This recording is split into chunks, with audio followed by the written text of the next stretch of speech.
esse chão que eu piso aqui agora, amanhã vai ser o teto da minha carcaça. Eu posso não querer pegar o voo, posso não querer fazer a viagem, mas meu check-in já está feito desde o dia que eu nasci. Não adianta eu dar birra e falar eu não quero ir. Na hora de ir eu vou.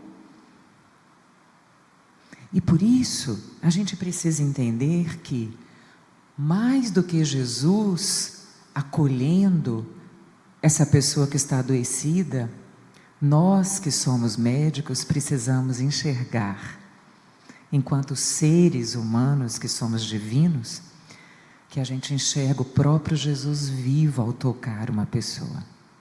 Por isso que Carl Jung fala que ao tocar uma alma humana, que eu seja apenas uma alma humana. Uma alma toca uma alma.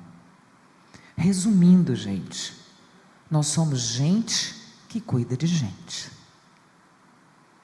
E a vida é assim. Aquilo que eu ofereço do meu melhor, de alguma maneira reverbera de volta para mim. É a lei da colheita. Eu planto, eu colho. Que a gente possa escolher com muita delicadeza as sementes que a gente escolhe, através das nossas escolhas. A notícia que não é boa é que a gente, ontem eu estava falando isso para Dom Antônio, muitas vezes alguém fala assim, eu já estou com 50, com 60 anos, Prícila. Eu já estou muito maduro. Será? A maturidade não vem com a idade. A maturidade vem com a escolha. Quais são as escolhas que você tem feito na sua vida? Quais são as rotas que você desviou, mas que felizmente a espiritualidade te deu uma balançada e você voltou para o trilho? Como a gente precisa ser grato à sombra, porque o ser humano é feito de sombra e luz, a gente não é luz o tempo todo. É graças à sombra que eu quero buscar a luz e romper a escuridão. E é nesse sentido que hoje nós vamos falar um pouco de um tema muito rico, que é exatamente a presença dessa espiritualidade em nossa vida. Quem está aí atrás está conseguindo ver, gente? Eu posso pedir para vocês apagarem essas luzes ou não? Porque eu acho que quem está atrás talvez consiga ver. Essa escultura está no Lago de Genebra e é feita por um escultor romeno, que na realidade a tradução dela significa a miséria humana. Mas muitos nas redes sociais traduziram isso como o vazio da alma. Quando eu olho para dentro de mim, não enxergo nada. Eu não consigo me reconhecer quem eu sou. Por que eu faço o que eu faço? Eu faço medicina para pagar meus boletos no final do mês? Eu faço medicina porque é bacana, porque meu pai foi médico, porque isso me traz status? Cuidado. Os médicos vivem muito menos do que qualquer outra profissão, se a gente ranquear por profissão. Cuidado, porque o mundo está cheio de zumbi ambulante, de morto-vivo. E não é isso que Cristo quer para a gente. Quando eu olho para o vazio da alma e não enxergo e não encontro nada, eu preciso me lembrar que a palavra adoecer, como Dom Antônio nos ensinou ontem sobre logos, dia, dialogar, é a mesma coisa. Adoecer é a dor do ser.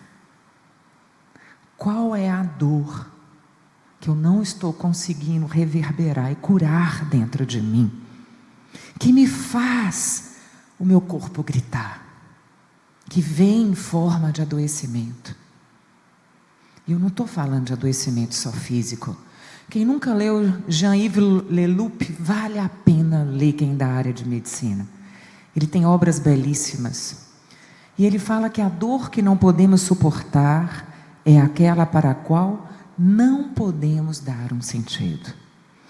E por isso que ontem foi falado de Viktor Frankl, porque quem tem um porquê suporta qualquer como.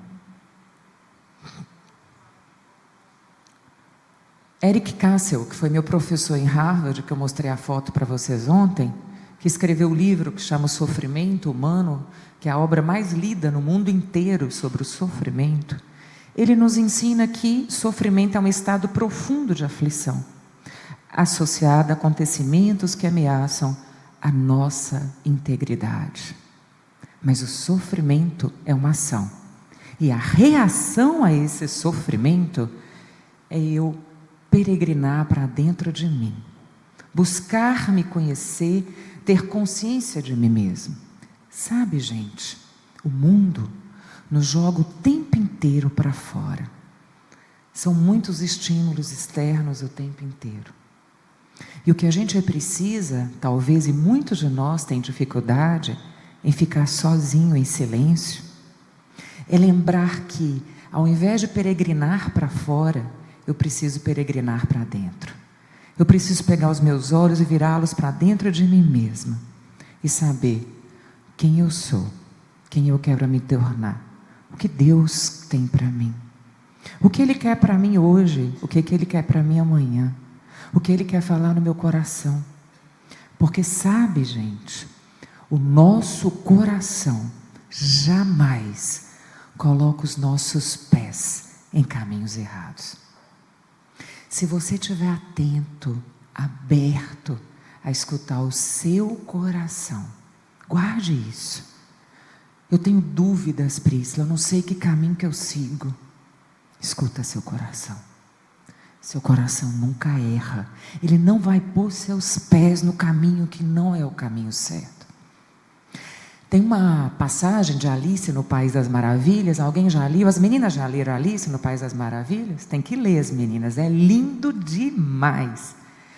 Tem uns livros que a gente vai ficando mais maduro e a gente tem que voltar, porque esses livros nos ensinam. Uma vez a Alice estava andando, no bosque, ela se perdeu no caminho e ficou sem saber se ela ia para a esquerda ou para a direita, e viu no meio da bifurcação uma árvore. Ela olhou para aquela árvore, Joseildo, e viu um gatinho na árvore. E o gatinho estava lá em cima, e ela falou: esse gatinho vai saber me responder para onde que a esquerda vai e para onde que a direita vai. E aí ela mexe na árvore, mexe com o gatinho e fala: gatinho, me conta, se eu for para a esquerda, onde que eu vou chegar? Se eu for para a direita, onde que vai dar? O gatinho desce da árvore, fica olho a olho com ela e fala: depende, aonde você quer chegar? A pergunta não é eu querer saber e controlar tudo e saber onde que a esquerda ou a direita vai dar para eu escolher meu caminho. Antes de eu andar onde eu quero chegar. Entende a diferença? E por isso que a gente precisa dar significado a todo o nosso sofrimento. E foi isso que essa mulher brilhante, que já foi assistente social, que já foi enfermeira e que foi médica por causa da humildade, entre aspas, de um médico, quando ela estava de plantão no St. Christopher Hospital. Ela foi fazer um plantão para uma amiga, assim a gente lê a história da Cicely Saunders, enfermeira já, e ao dar o plantão à noite, ela descobriu que o pessoal da ala da esquerda levantava, interagia, jogava xadrez, ia no banheiro, e o pessoal da ala da direita só gemia na cama. O que ela descobriu como um espírito científico que ela já tinha? Que a médica que passou do dia deixou todo mundo com medicação para dor de horário fixo do lado da esquerda e esqueceu de deixar do lado da direita. E aí ela falou: eureka! A dor física, ela afunda a gente para a morte mais cedo, ela abrevia a morte, porque o sofrimento abrevia a vida, não a morte. E aí ela virou para o médico e falou: doutor, eu já descobri. O primeiro ponto primordial é que a gente tem que zerar a dor física das pessoas que estão em sofrimento. Então, o senhor faça o favor de ser primoroso com o controle da dor dessas pessoas. O médico, com toda a sua humildade, pôs a mão no ombro dela e falou assim: querida, quando a gente quer matar alguém, a gente chama de querido, né? Querida, com ironia, você é apenas uma enfermeira. Ai, que presente que ele deu para a humanidade, porque ali ele a provocou. Ela falou: se eu não posso fazer alguém fazer, eu mesma vou fazer. E ela se tornou médica. E ela, gente, morreu do jeito que ela viveu. E isso é lindo para a gente aprender. Morreu dentro do hospice que ela criou em Londres. sem sonda nasentérica, sem nenhum fio em volta e com as pessoas que ela amava, agradecendo pelo convívio. Por isso, o conceito de cuidados paliativos é: diante de uma doença que ameaça a continuidade da vida, eu consigo sim oferecer uma medicina absolutamente humana, focada na pessoa, no alívio do sofrimento humano. Desde 2002, a Organização Mundial de Saúde, ela traz esse conceito, porque ela foi a única pessoa que trouxe, a partir de 2002, a inserção de que o alívio espiritual faz parte do alívio humano. Olha que coisa linda. E por que que isso é importante? Essa foto eu sempre apresento nas minhas aulas, que foram meus primeiros estudantes da Liga de Cuidados Paliativos que eu criei na Associação Presente. Esse dia eu cheguei para fazer um atendimento da Dona Maria e de outros pacientes, ela era a primeira. Quando eu cheguei no ambulatório, eu havia chegado um pouco atrasada, e as duas alunas que me acompanhavam, eu percebi que as duas tinham chorado, estavam com os olhos marejados. E eu perguntei: está tudo bem, gente? Elas pegaram essa foto que tiraram e me mostraram. Eu falei: por que vocês estão chorando? Ai, Prícila, Dona Maria demorou, vocês que estão atrás não estão vendo? Mas aqui, seu Graciliano está com um copo de salada de fruta, consegue ver? E está com a colherzinha tentando oferecer para ela. Ai, Prícila, ela ficou 20 minutos para comer 3 colherzinhas de salada de fruta. Sim, e o que é que isso mexeu com você? Ela não queria. Sim, e eu fui provocando. Mas por que que isso fez você estar tão emotivo? Porque eu tenho certeza, Prícila, que ela aceitou as 3 colherzinhas de salada de frutas para agradar o amor da vida dela. Por isso, quando a gente vai a Aparecida, a Lourdes, a Fátima, em qualquer santuário, e que a gente lembra do Padre Rodolfo e traz uma medalhinha para ele, é para falar para ele: o Senhor foi comigo, o Senhor importa para mim. Deus me apresentou a sacralidade quando eu tive com o Senhor, então eu queria que o Senhor recebesse uma medalhinha que eu trouxe para o Senhor. Gente, isso tem um valor tão grande, porque essa é a contratransferência de nos lembrar que nós viemos para viver em bando. Ninguém vive sozinho. Quando eu vivo sozinho, não tem ninguém. Steven Pressfield nos ensinou que a gente precisa empurrar a humanidade 1 milímetro que seja para frente. Se eu não faço isso, onde é que eu me perdi no caminho? E por isso que quando a gente fala de corpo e alma, a gente pode fazer a seguinte pergunta: ok, isso aqui é só a carcaça que a terra há de comer, ou a pira crematória há de queimar, mas por que que quando as pessoas morrem, a gente não põe dentro de um saco de lixo preto e põe na porta de casa para o lixo pegar? Por que, gente? Porque ali está o sagrado. E ao respeitar a sacralidade do outro, eu estou honrando a minha sacralidade. E por isso que os rituais são necessários. O sofrimento só é intolerável quando ninguém cuida. Quantas vezes eu cuidei de pessoas com tanta condição financeira, que só os enfermeiros, os cuidadores pagos estavam lá no último momento, no último suspiro, na fronteira da vida. Enquanto isso, os filhos estavam disputando quem que ia ficar com a terra da orla da praia para fazer o hotel, para fazer isso, para fazer aquilo. Como isso é difícil. Como a gente precisa abençoar as nossas heranças. Porque como isso se repete como um fator de divisão no mundo. Isso é muito frequente, inclusive dentro da nossa casa. Ontem, Dom Antônio falava do bom samaritano, Lucas 6. As pessoas mais prováveis que poderiam ver, passar e acolher, o que elas fizeram? Fingiram que não viram e passaram à margem. A pessoa mais improvável foi a pessoa que parou E olha que se a gente pudesse falar nos dias de hoje, né? As polarizações que hoje fazem um embate tão violento, tão agressivo, esse cara podia ter passado e ter falado ainda bem, porque ele é um do outro time, é da tribo contrária à minha. O cara para, enxuga as lágrimas, seca o sangue, dá água para o cara, põe ele num burro, vai para uma hospedaria, dá dinheiro para o dono da hospedaria. E volta e fala para o cara, cuida bem, que daqui a pouco eu te trago mais dinheiro. Cuida bem. E por que esse cara fez isso, gente? Pensa. Por que você faria isso com uma pessoa que em algum momento foi uma pedra no seu sapato, foi um espinho na carne, como o apóstolo Paulo nos ensina? Por que você faria isso com um provável inimigo? Porque a primeiro slide te mostra que ao cuidar de alguém, você está cuidando do próprio Jesus.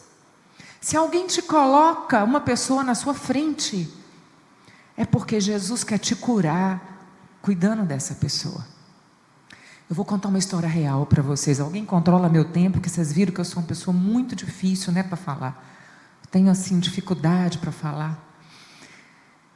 Eu, uma vez, cuidei de uma menina de uns 10 anos de idade, a Jaqueline, com sarcoma de partes mole na coxa. Ela já tinha ficado plégica. E ela estava na cama, e foi piorando, fazendo infecção fúngica, fungemia hepática, fungemia esofagiana.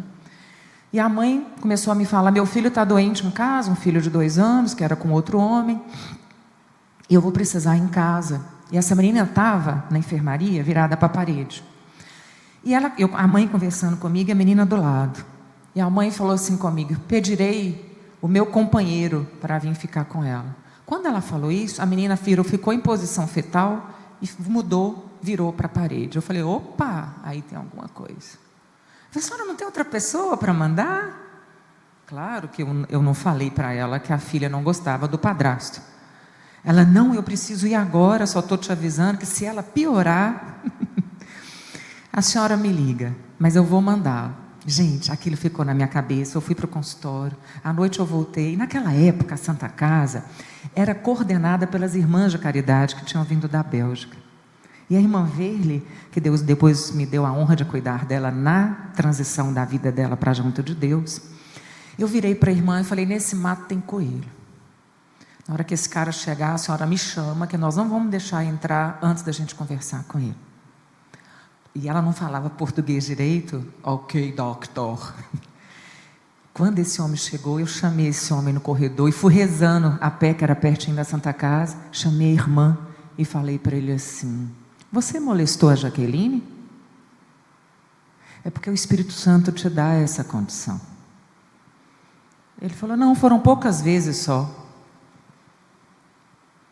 Eu falei, o senhor sai daqui agora, que eu vou chamar a polícia para o senhor. Tudo que ela não precisa da sua presença, para lembrar, inclusive, que uma das feridas da alma dela que fez ela adoecer o corpo foi o adoecer que aconteceu. O senhor some daqui.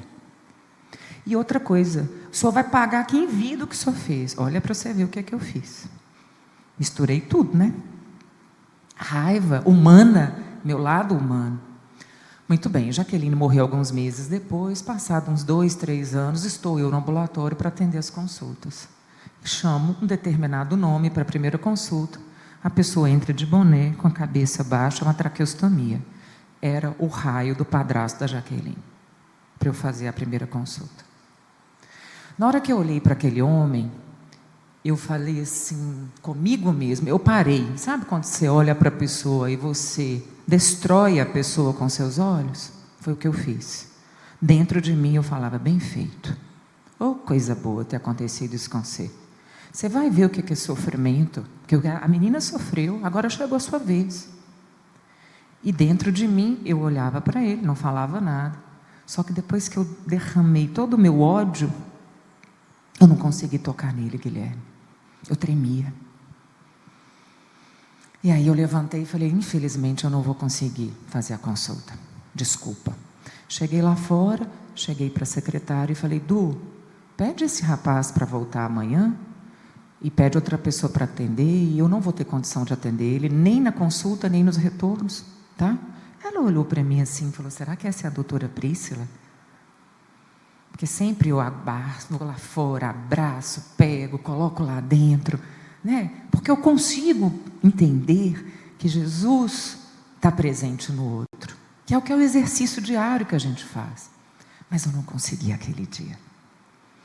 E aí eu fui para casa, contei para o meu marido, e fiquei 3 dias, gente, com insônia, não conseguia dormir, só pensava no raio do padrasto de Jaqueline. Aí procurei um padre, amigo meu, e falei com ele, padre, eu fiz isso. Ele falou, pois é, minha filha, você bagunçou tudo. Você lembra que você já falou, inclusive aqui, que o que Deus tem para você vai e faz? E aí você quer pegar o controle de tudo? Você quer ser a pessoa para julgar, para passar a régua de qual vai ser a pena que você vai aplicar para ele? Não é você. É entre ele e Deus. Volta e faz o que você faz muito bem. Volto eu para o hospital. Sabe aquele rapaz? Chama ele que eu que vou cuidar dele. Ela olhou para mim e falou assim, doutora, a senhora tem que escolher o que você quer. Uma hora você fala uma coisa, outra hora você fala outra. Eu falei, minha filha, a gente é feita de sombra e luz. Eu estava em conflito, agora eu preciso resolver o conflito, porque eu tenho que voltar a dormir. Então eu contei essa história que aconteceu comigo, porque a vida dá tantas voltas, com o único objetivo, esteja a serviço. Não coloque a sua emoção, o seu controle, o seu pensamento, a sua ordem, a sua definição. Porque Deus está o tempo todo te convidando a evoluir, a crescer. Por isso, os princípios dos cuidados paliativos, eu resumi em 7 princípios, talvez o primeiro seja aquele que você abre a porta, que você constrói a ponte, que é o alívio do sofrimento físico. 9 em 10 pessoas que estão em processo ativo de morte experimentarão uma dor física absurda, intensa. Zero essa dor dela, tá, gente? Nós temos condição para isso. A dor física, porque existem outras dores. E por isso que quando eu quero isso, eu faço o que foi falado ontem, tanto aqui ontem à tarde, que é colocar o meu coração do lado do coração do outro. Eu preciso ser uma pessoa compassiva. A minha comunicação precisa ser compassiva. Dizei os que vos maldizem, fazei bem aos que vos odeiam, e orai pelos que vos maltratam e vos perseguem. Qual é o primeiro de todos os mandamentos?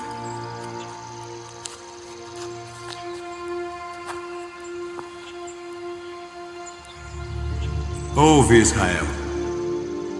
O Senhor nosso Deus é o único Senhor.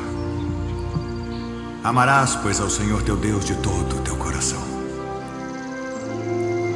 e de toda a tua alma, e de todo o teu entendimento, e de todas as tuas forças.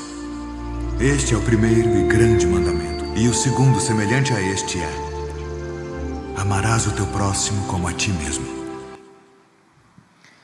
Foi isso que eu tive que aprender quando eu resgatei o padrasto da Jaqueline. E tive que falar para ele: eu vou cuidar bem de você. Aliás, melhor do que eu cuido de todo mundo. Porque eu preciso curar esse defeito, essa precariedade, essa miséria dentro de mim. Eu não tenho capacidade de te julgar. Eu preciso cuidar de você com amor.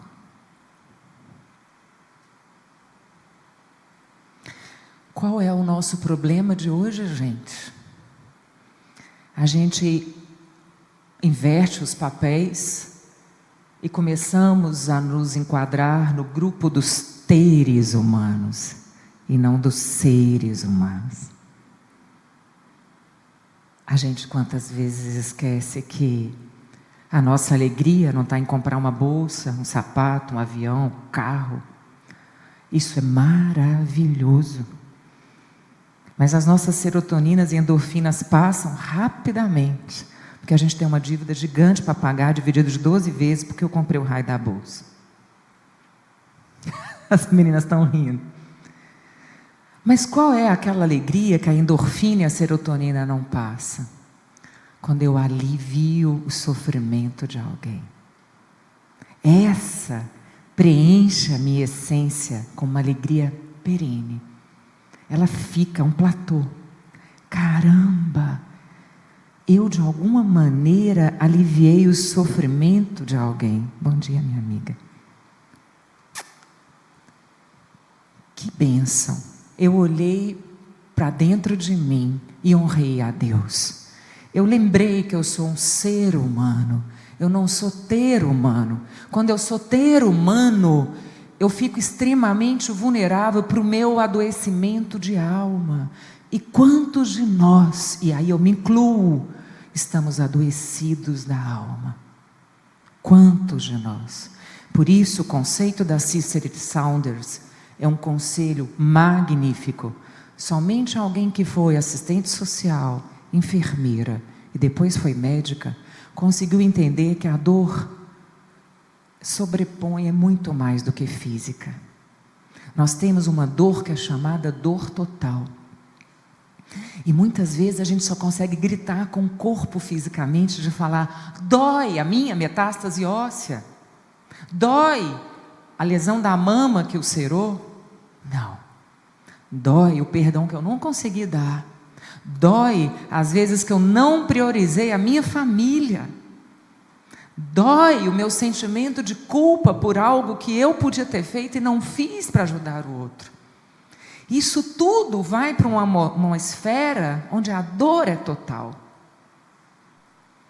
E aí, a maior sumidade de espiritualidade na medicina hoje se chama Cristina Pochalski. Inclusive, ela vai vir ao Brasil em maio, em Juiz de Fora, para um amigo querido meu, e amigo do Rossandro também, um psiquiatra chamado Alexander Almeida.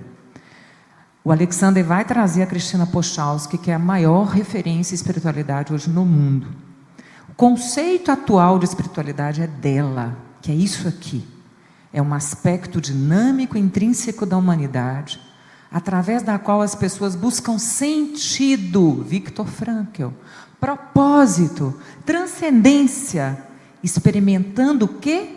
A relação consigo mesma, com a família, com os outros, com a comunidade, com a igreja, com a sociedade, com a natureza, com o sagrado. Ela consegue resumir tudo para nos lembrar de novo: ninguém se cura sozinho. Eu preciso estar sozinha para eu enxergar quais são as minhas precariedades, quais são as minhas potências, quais são as minhas habilidades, os meus dons, meus talentos. Mas sozinho eu não ando. Eu preciso de alguém me empurrando. Por isso que aquela parábola de que as pessoas que tinham aqueles braços enormes não conseguiam pegar os talheres para comer, porque eles não conseguiam fazer a dobradura do braço no reino imaginário, fictício. E elas descobriram que eu não conseguia voltar com o talher, mas eu conseguia colocar na boca do outro. E eu precisava do outro me alimentando, e o outro precisava de mim o alimentando.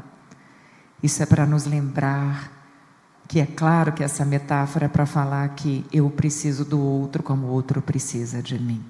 Nunca acha que você é suficiente, que você sabe tudo. De novo, quem não estava aqui ontem, o maior problema do médico não é o sentimento de impotência, é o sentimento de onipotência. Por isso que quando nós somos médicos e na nossa anamnese, Dom Antônio, a gente pergunta: o senhor tem crença? A gente faz estudo científico disso. Como é que é a sua frequência na sua igreja, onde você vai, no templo? Como é que você enxerga Deus na sua vida diante desse diagnóstico de um câncer avançado? Isso faz parte da minha anamnese. Nesse sentido, para mim, Príscila, isso aqui eu coloquei em letra maiúscula, tá? Porque isso não está em livro nenhum, isso é algo que eu, Príscila, acredito. Para mim, religiosidade é a maneira de crer. Espiritualidade, a gente nasce com ela. É a maneira de ser. Esses dias uma paciente me perguntou assim: deixa isso mais tangível para mim. Eu falei: é você, acabou de entrar. Você não estava na recepção me esperando? Ali a religiosidade, você veio, tomou banho, colocou a melhor roupa íntima, passou perfume, veio toda bonita para me ver. E eu cobro, falo para minhas pacientes: vocês vêm bonitas. Porque o apóstolo Paulo nos ensinou que a gente deve perseguir a beleza, a retidão e a bondade.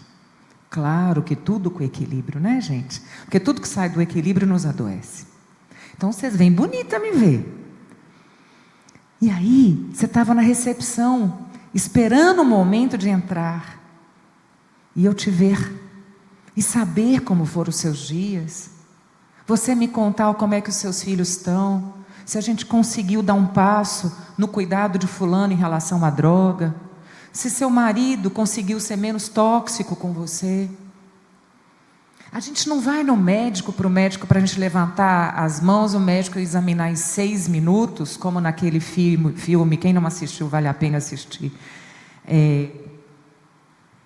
Fugiu o nome do filme aqui agora. Da vida do cara que descobriu o HER2. Esse filme é lindo demais. A vida vale a pena. Ela levanta, ela espera 6 meses a consulta, o médico entra em 6 segundos, fala, seus exames estão ótimos, pode ir, volta daqui a 6 meses. O que a gente quer é que o médico faça parte da nossa vida. É claro que a gente precisa ter um limite para isso. Mas o médico precisa entender que as pessoas não são um diagnóstico de um câncer, um diagnóstico de um reumatismo, de uma insuficiência renal.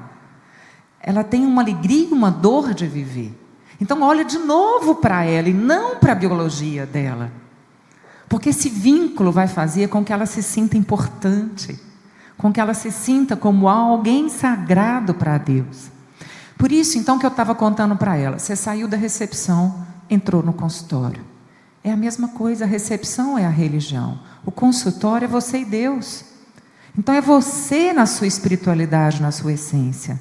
Resgata o que você tem, a sua origem, aquilo que você é. Essa paciente estava no hospice. Esse padre trabalha comigo. Ele que faz a saúde mental no nosso grupo. Ele é o capelão. E ele, naquele dia, ele quase não estava celebrando no hospice, que ele estava fazendo viagens. E essa paciente internou no hospice. E no meio da conversa dela, do medo de morrer e tudo, ela falou, eu queria tanto encontrar um padre antes de eu voltar para Deus. E não falou que padre que era. Tantos padres, uma cidade de 500 mil de habitantes. E aí, do nada, eu estava no atendimento, as meninas falaram assim, padre Ivan já chegou e queria te ver. Eu falei, que bom. Aí falei com ele, padre, tem como isso atrasar 10 minutinhos? Porque tem uma família que veio da Bahia, e eu queria tanto que eles participassem. Eu acabei de fazer uma morfina subcutânea na mãe, ela estava gemendo. E são pessoas que são tão católicos, queriam participar da missa. A gente tem um local da missa na fundação. Ele, tá bom, minha filha. Aí eu pedi a assistente social para avisar as pessoas nos quartos, que a gente ia atrasar 10 minutos. Na hora que eu estava saindo do ambulatório, eu olhei para o quarto de Euna e falei, gente, eu vou lá em Euna perguntar se ela não quer ir para a missa. E a gente fez as portas de 1,20 m para as camas saírem dos quartos lá no hospice. Para ver a lua de noite, para passear. Porque nós estamos vivos, né, gente? Vivíssimos. E aí ela falou, ai, doutora, eu quero ir para a missa. A gente colocou a cama lá fora. Aqui é a outra parte do roça, que é a parte da associação. Tem um corredor que passa aqui. E colocamos ela de frente para as estrelas, que a gente abre, retrátil, abre o teto. Na hora que começou a missa, que ela escutou a voz dele, ela começou a gritar alto. Gritar alto. E eu fui nela. Falei, você está com dor? Não. Ele é o padre que eu queria ver. Antes de eu voltar para Deus. Eu falei, então acalme seu coração. Ele vai trazer a comunhão para você. E depois da missa, eu vou pedir para ele ter um momento com você. Os carinhos de Deus, os recadinhos do céu, para te lembrar que você é importante para Jesus.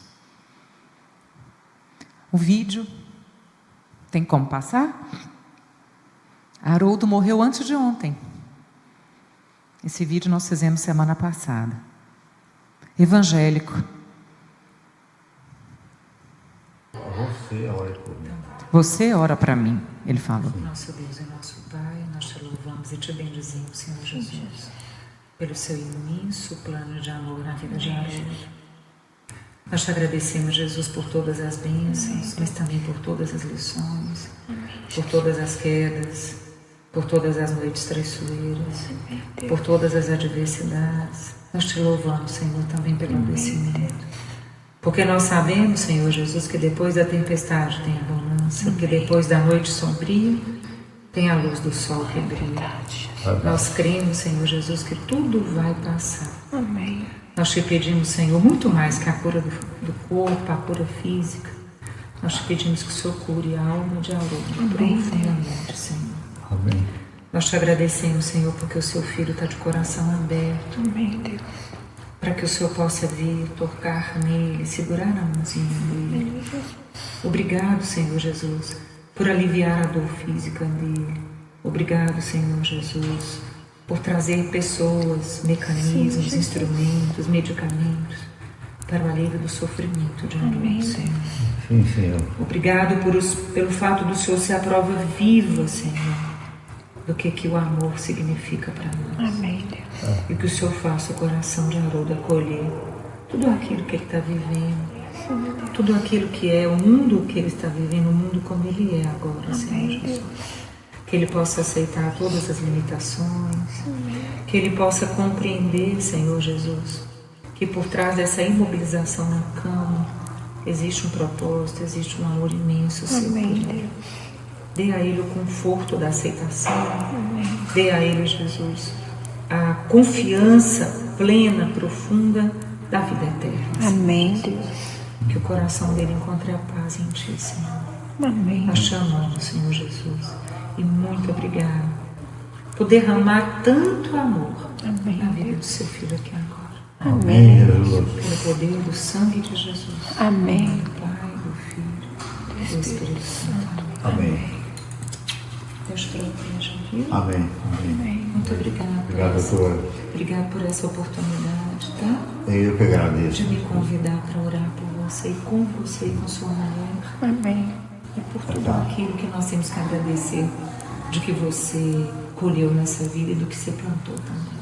Amém. Amém? Amém. Que seja Amém. um dia de paz, né? Para vocês a ver. A esposa tinha me pedido para gravar a oração. Ele ficou conosco 13 dias. Quando a primeira pergunta que eu fiz, qual é a sua crença? Ele falou, eu sou evangélico. Eu falei, vamos orar. E esse dia foi o dia que ele pediu para eu fazer a oração para ele. Não sei se vocês conseguiram ouvir, mas eu falei que ele possa estar de olho na eternidade, que ele aceite as coisas como são, que ele encontre na eternidade esse conforto, que ele não tenha medo. Porque o Espírito Santo fala através de nós. A gente não precisa ter vergonha de colocar os nossos dons e talentos a serviço. Principalmente se eu respeito se o outro pensa diferente de mim, ou se a religião dele é diferente da minha. Porque Jesus não é o Jesus que espalha, é o Jesus que junta. Religião é a maneira de crer. Eu preciso respeitar o que o outro entende como verdade. Porque quando eu faço isso, eu estou honrando Jesus na cruz. Quando eu olho para a cruz, para ela ser completa, como aquele vídeo dos mandamentos de Jesus falando, eu preciso lembrar que a cruz é eu e Deus, na vertical. Mas para eu chegar no eu e Deus, eu preciso fazer isso.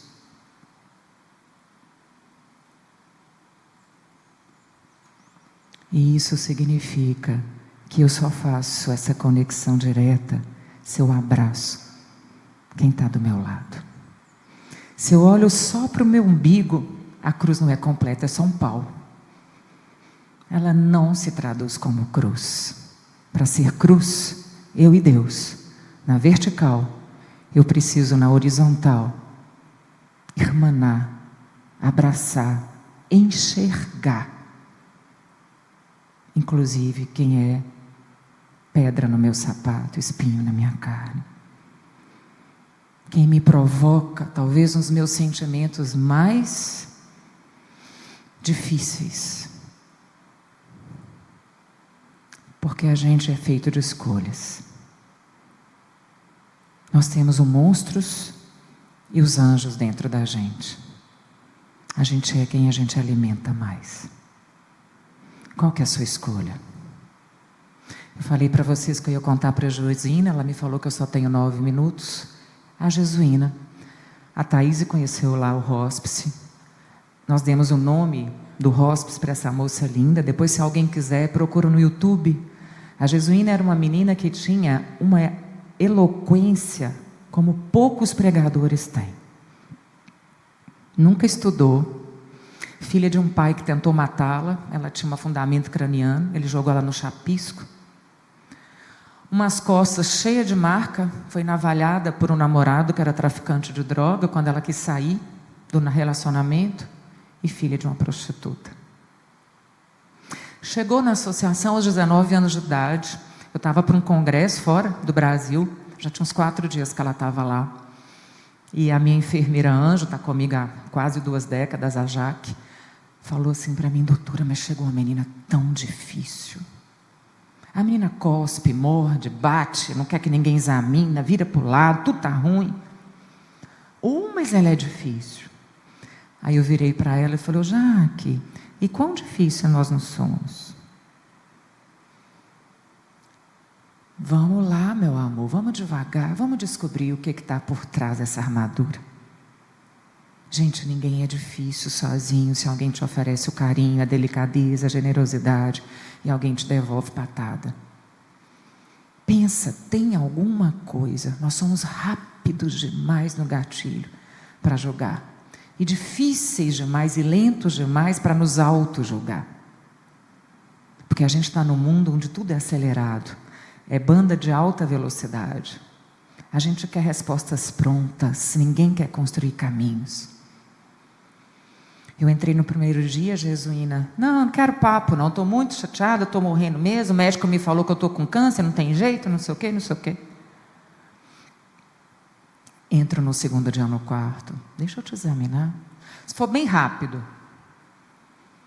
No terceiro dia, vamos conversar. Não tem nada para conversar, não perde seu tempo e o meu, não. Deixei uma cartinha para ela, um bilhetinho, um papelzinho. Falei: está aqui. Amanhã eu volto. Quando eu cheguei no quarto dia, ela: o que é que você quer comigo? O que eu escrevi no papel? Eu não tenho culpa do que você está passando, mas eu consigo te ajudar. Me deixa. Aí ela falou assim: o que você quer conversar? Eu falei: eu quero te partilhar uma coisa da minha vida. Podemos ir na capela? Sentei com ela na capela, fechei a porta de vidro e contei uma particularidade minha para ela, de uma dor minha de família, uma coisa real que eu contei, uma coisa que eu tenho sugiro, viu, gente? Se você vai querer fazer uma ponte, não inventa a história. E também muito cuidado, porque o que é nosso, o que é dor nossa pessoal, ninguém precisa ficar também colocando nos holofotes. A gente tem que saber escolher para quem que a gente faz as partilhas que a gente deve. Muito cuidado em quem você confia. E naquele momento que eu falei para ela algo meu, eu fiz uma estratégia de comunicação onde ela falou assim comigo: não fica assim não, você precisa saber minha história. Na hora eu me enchi tudo, eu falei: agora é isso. Aí ela me contou a história dela. E eu disse para ela: aqui você importa. Aqui você vai ser vista. Aqui a sua voz vai ter vez, vai ter valor. Eu não vou fazer nada e não vou deixar ninguém aqui nessa casa fazer uma vírgula que não seja a sua vontade. Inclusive, se você não quiser tratar. Aí ela: mesmo? Jesuína teve um tumor desmoide de ovário, que já abriu quadro com metástase pulmonar, um carcinomatose peritoneal pulverizada de doença aos 19 anos de idade. Segundo a literatura, pacientes com tumor desmoide, com doença metastática, não sobrevivem mais que 6 meses de vida. Jesuína ficou 3 anos e 2 meses conosco. Nos últimos 2 anos, ela se tornou a guardiã da Fundação Presente. Ela acordava de madrugada, esquentava leite para alguns pacientes, conferia o cartão de remédio de cada um dos 40 pacientes da casa que ficavam hospedados conosco, punha a coberta, dava água, ligava o ar, desligava, abria a janela. Ela era guardiã de todos os queridos da casa. Sabe o que foi a melhor coisa que aconteceu na vida da Jesuína? O câncer. Porque por 19 anos ela não sabia quem ela era. E foi por causa do câncer. O filósofo Rumi nos ensina que é pela ferida que a luz entra. É pela ferida que a luz entra. Lindo isso, lindo. Jesuína começou a piorar quando foi dezembro, por isso que eu falei que no YouTube tem a história da Jesuína. Menina com tumor raro visita o mar. Depois, se vocês colocaram no YouTube, é linda essa matéria. A Globo ganhou um prêmio com essa matéria, com ela lá em Montes Claros. Quando foi no início de dezembro, ela piorou a dispneia, começou a sangrar. E aí, na consulta dos cuidados paliativos, eu perguntei como é que estava a dor, otimizei a dor dela e perguntei para ela: meu amor, você queria fazer alguma coisa que você não fez? Você queria ver alguém que você não viu? Porque ela tinha começado a conversa falando: doutora, está chegando a minha hora. Eu falei: e se tiver? Como é que você sente isso? Como é que você enxerga isso? Jamais fale: que é isso? Você está ótima, você está só melhorando. Você não ajuda nada o seu paciente que te confia o cuidado se você mente para ele. Se alguém te fala: eu acho que minha hora está chegando, você pensa assim? Me fala, o que você sente com esse pensamento?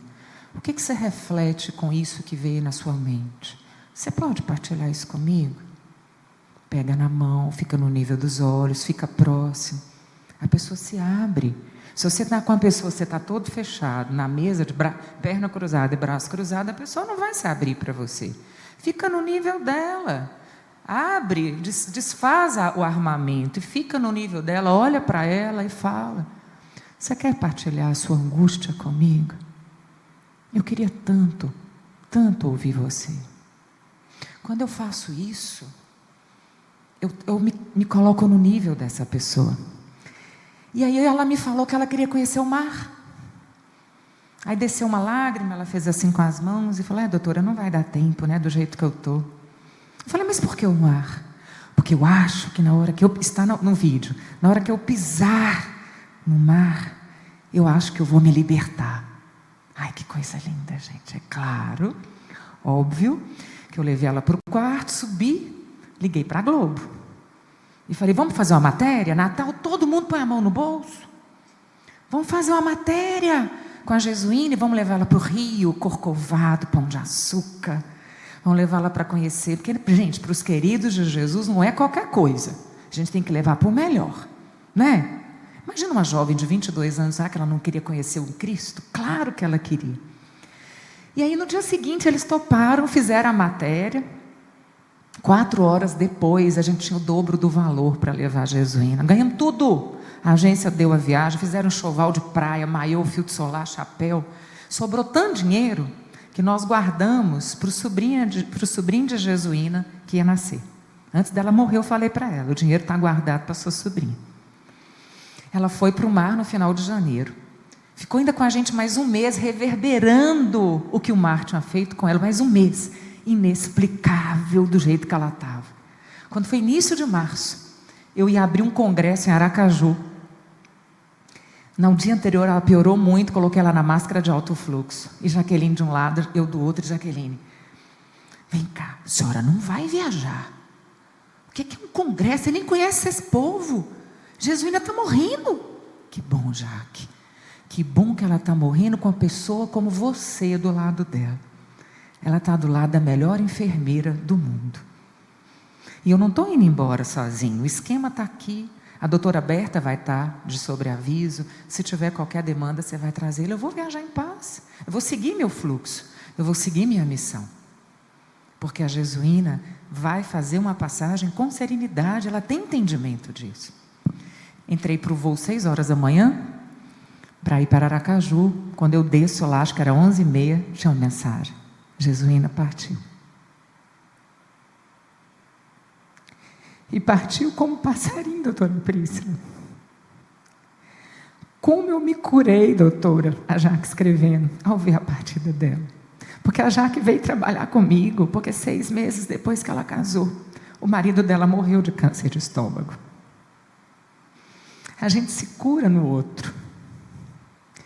E eu pus o nome do hospital de Jesuína, porque na noite anterior da minha viagem, que eu coloquei ela na máscara, eu perguntei para ela: Jesuína, meu amor, você não quer voltar para a sua cidade? Era 80 quilômetros da minha cidade. Eu já tinha perguntado 2 vezes, dizem que o 3 é o número da perfeição. E eu perguntei pela 3ª vez, ela com a máscara de alto fluxo, Jaque de um lado e eu do outro: você não quer voltar para a sua cidade, para a sua casa? Ela tira a máscara, olha para mim e fala: doutora, minha casa é aqui. Foi aqui que eu conheci o amor. E é aqui que eu quero voltar para Deus. Por isso que nós demos o nome do hóspice de Jesuína Rosa Silva. Eu preciso de pessoas, sem essas. Aqui é a Jaque, nossa enfermeira anjo.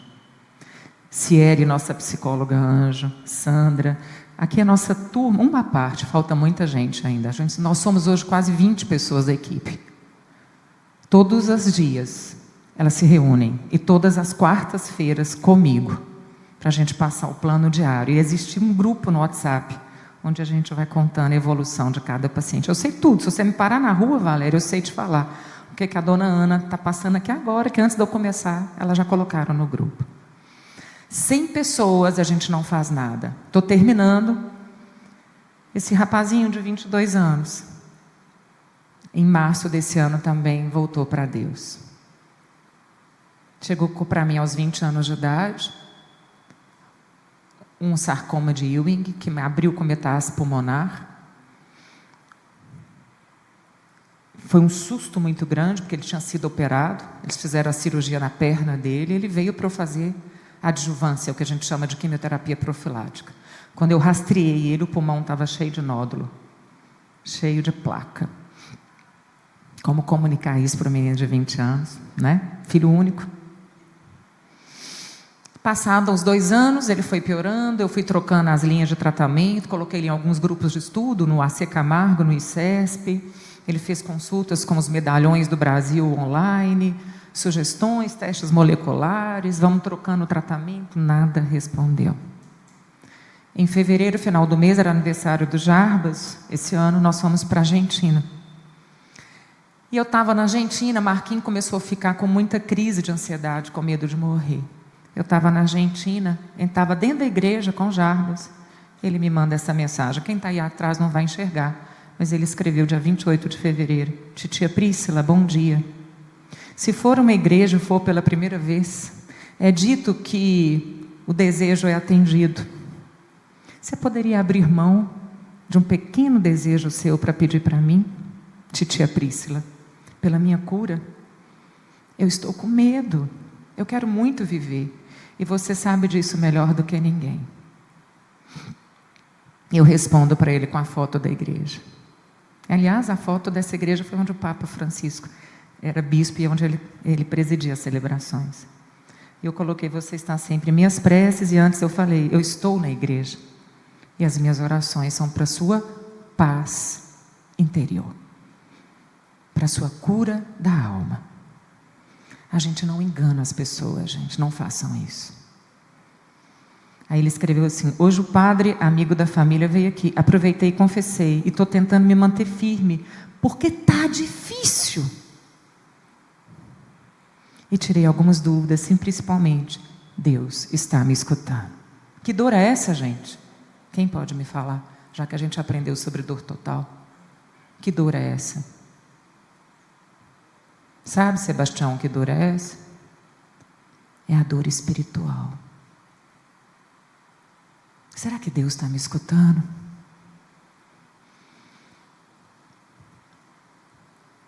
Julho deste ano, chega uma ex-presidiária. Por que eu comecei com essa palavra? Para mim tanto faz quem que ela é.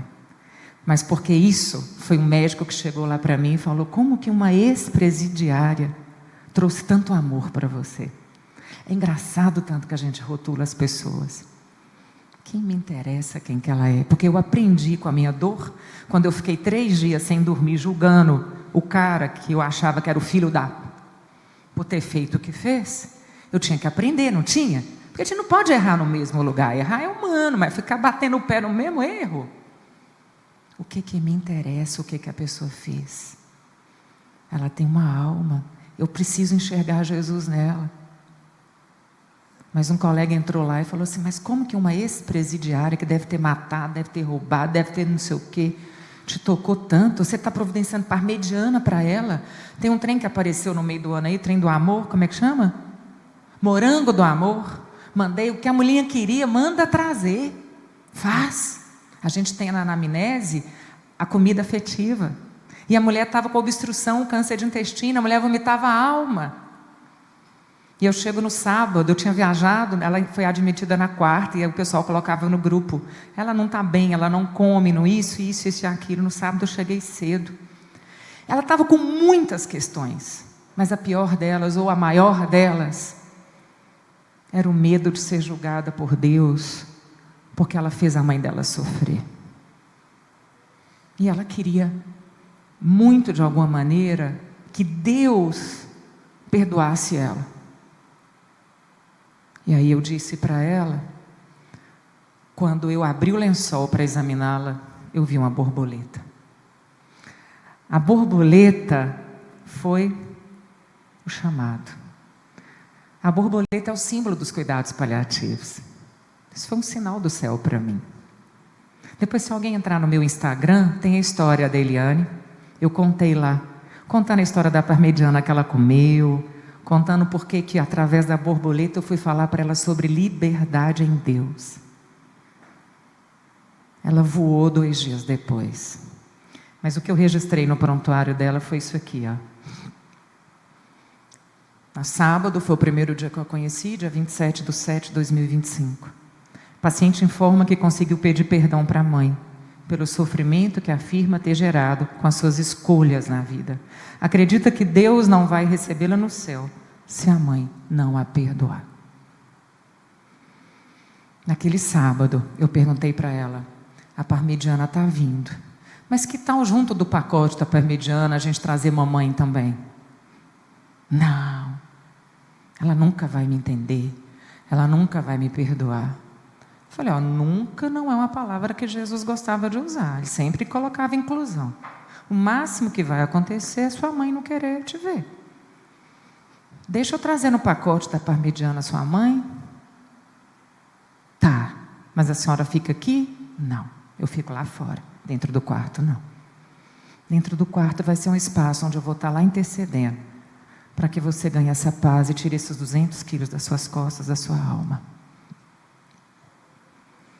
Trouxemos a mãe. A parmegiana chegou primeiro, ela comeu 2 pratos de parmegiana para quem estava obstruído, né? Estranho, né? Vomitando a alma. Ela estava suando, tremendo, com a expectativa de ver a mãe. A mãe ficou só 1h30 lá dentro. Eu fiquei com medo de alguém ter morrido, ter matado, mas não escutamos nenhum barulho. Eu falei, bom, vamos seguir rezando. Daqui a pouco a mãe abre a porta, toda ensopada, de tanto chorar. Eu chego, isso era no sábado, Eliane falou para mim assim, doutora, obrigada, tá?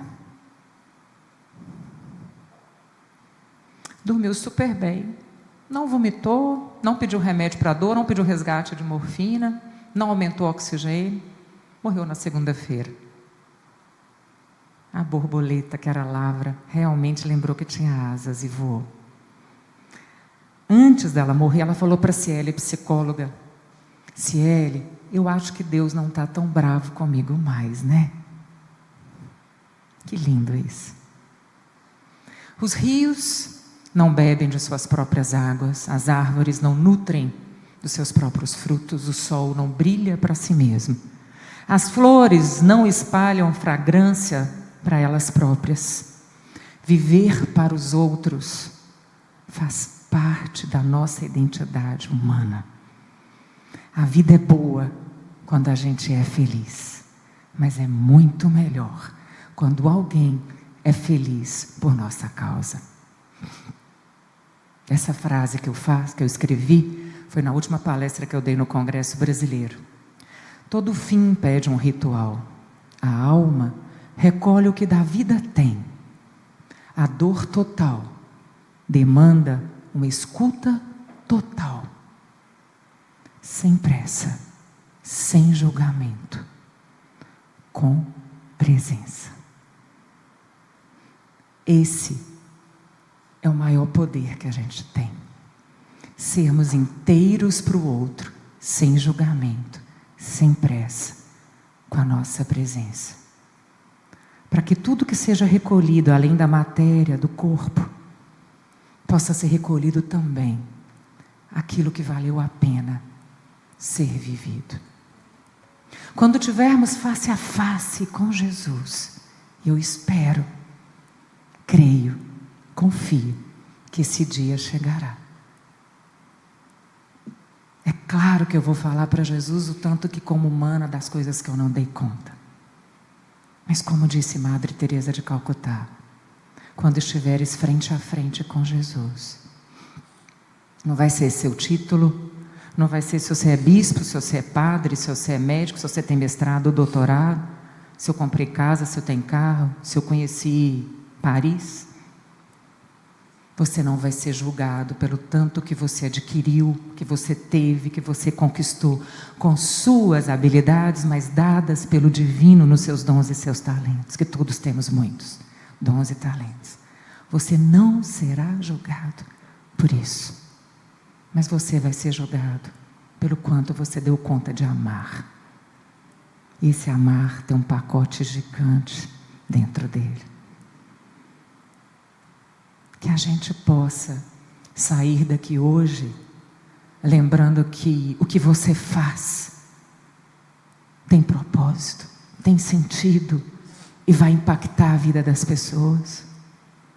Se um gesto seu impactar a vida de alguém, valeu a sua passagem nessa vida que passa, para irmos para a eternidade, para a vida que não passa. Obrigada, gente.